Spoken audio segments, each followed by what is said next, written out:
আসসালামু আলাইকুম। পিসি tips and tricks এ আজকের ভিডিওতে আমরা যে ব্যাপারটি দেখব সেটি হচ্ছে উইন্ডোজ 10 অথবা উইন্ডোজ 11 অপারেটিং সিস্টেমে সার্চ হিস্ট্রি কিভাবে ডিলিট করতে হয় বা এই অপশনটি কিভাবে ডিসেবল করা যায় সেই ব্যাপারটি আমরা দেখব। তার জন্য আসতে হবে আমাদের সিস্টেমের সার্চে, টাইপ করতে হবে সার্চ পারমিশন। তাহলে আমরা সার্চ পারমিশনস এন্ড হিস্ট্রি দেখতে পাচ্ছি। ক্লিক করতে হবে।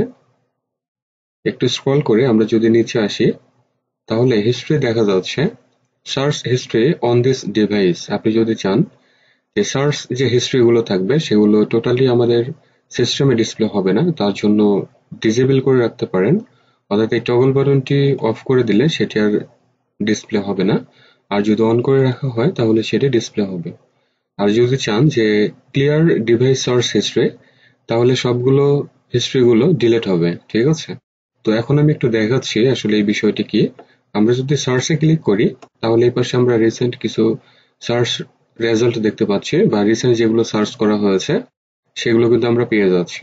ঠিক আছে, অনেক সময় অনেক ভারী প্রোগ্রাম যদি এখানে থাকে তাহলে দেখা যায় এই সার্চ স্মার্টলি কাজ করবে না। সেক্ষেত্রে আমরা চাইলে এই অপশনটিকে ডিসেবল অথবা ক্লিয়ার ডিভাইস সার্চ হিস্ট্রি আমরা রাখতে পারি। তো এখানে যদি ক্লিক করা হয় তাহলে সবগুলো এখন ক্লিয়ার হয়ে গিয়েছে। আমরা যদি আবারও সার্চে ক্লিক করি তাহলে দেখা যাচ্ছে এখানে কোনো রিসেন্ট সার্চ ডিসপ্লে হচ্ছে না।